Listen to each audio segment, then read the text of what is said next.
سار کے ساتھ آپ اپنا بیانیہ ارشاد فرمائیے۔ بسم اللہ الرحمن الرحیم۔ گزارش یہ ہے، حضرت آپ کے فرمان کے مطابق علماء کرام کا اجتماع ہے اور سننے والوں میں بھی کافی علماء موجود ہوں گے۔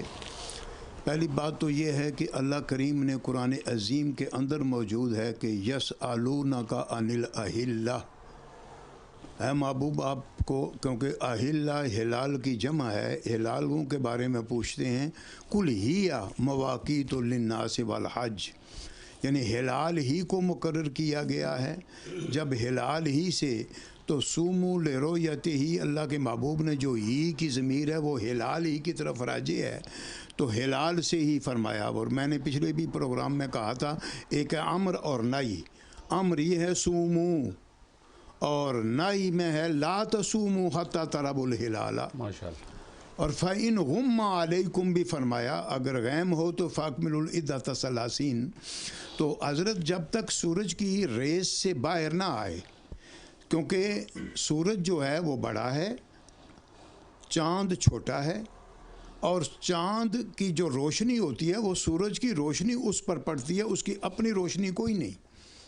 اور جب 28 اس کی منازل ہیں، منازل قمر 28 منزلیں، بعض لوگ کہتے ہیں جی وہ منزل جو پوری ہوگی، ان لوگوں کو پتہ ہی نہیں ہے حضرت 28 منازل کے کبھی نام بتا دینا، بلکہ ہم ذکر نہیں کرتے۔ ایک صاحب ان کے بڑے عالم دین ہیں، چند سال پہلے، میرے خیال 30 سال پہلے یہاں ہی برمنگھم میں، میں نے انہیں سوال کیا تو کہنے لگے 30 منزلیں ہیں، 30 منزلیں، 28 منازل کو 30، اور 28 منزلوں کے بعد کنجنکشن ہوتا ہے، اقتران شمس و قمر ہوتا ہے، سورج اور چاند ایک سید میں آتے ہیں، یعنی زمین اور سورج، چاند اور سورج سامنے آتے ہیں، زمین سے اس کا سیاہ حصہ اس کے سامنے آتا ہے، اس لیے نظر نہیں آتا۔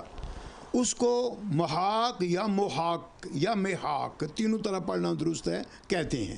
یعنی محاق اس کو کہتے ہی اسی لیے کہ سورج کی ریز کے اندر ہے، یہ جتنا چمکتا ہوا نظر آتا ہے، سورج کی شعاع پڑتی ہے تو نظر آتا ہے۔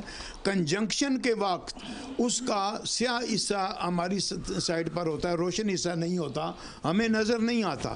اس کے بعد جب نئی منزل شروع ہوتی ہے، یہ لوگ کہتے ہیں جی او جی، بعض لوگوں کا سنا ہے، کہتے ہیں منزل جو شروع ہو گئی، اور منزل تو آپ کو پتہ ہی نہیں کہ کیا ہے۔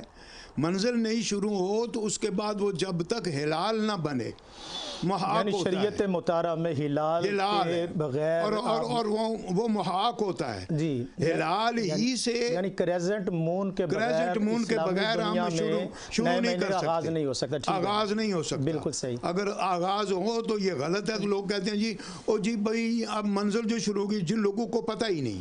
بعض لوگ ایک اور غلطی کرتے ہیں، وہ یہ کہتے ہیں اگر لیگ ٹائم 20 منٹ حضرت لکھا ہوا ہو نا، کہتے ہیں جی 20 منٹ مطلع پر موجود ہے، افق پر موجود ہے، انہیں پتہ ہی نہیں کہ یہ لیگ ٹائم ہوتا کیا ہے۔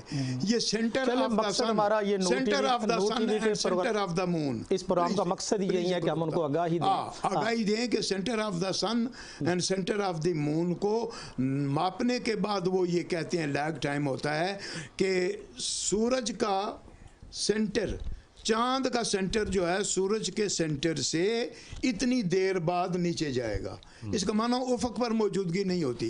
تو ہماری کوئی جنگ نہیں کسی سے حضرت، ہم تو صرف یہ کہتے ہیں کہ اللہ اور اس کے رسول کے حکم کے تحت مہینہ شروع کیا جائے، آغاز رمضان اسی پر ختم کیا جائے۔ آغاز رمضان ہم نے اتوار کو کیا تھا، الحمدللہ وہ بھی ہلال پر تھا، بالکل ہفتے کو ہلال نہیں بنتا تھا، اس لیے ہم نے ہلال جو نہیں تھا تو ہفتے کو ہم نے نہیں کیا۔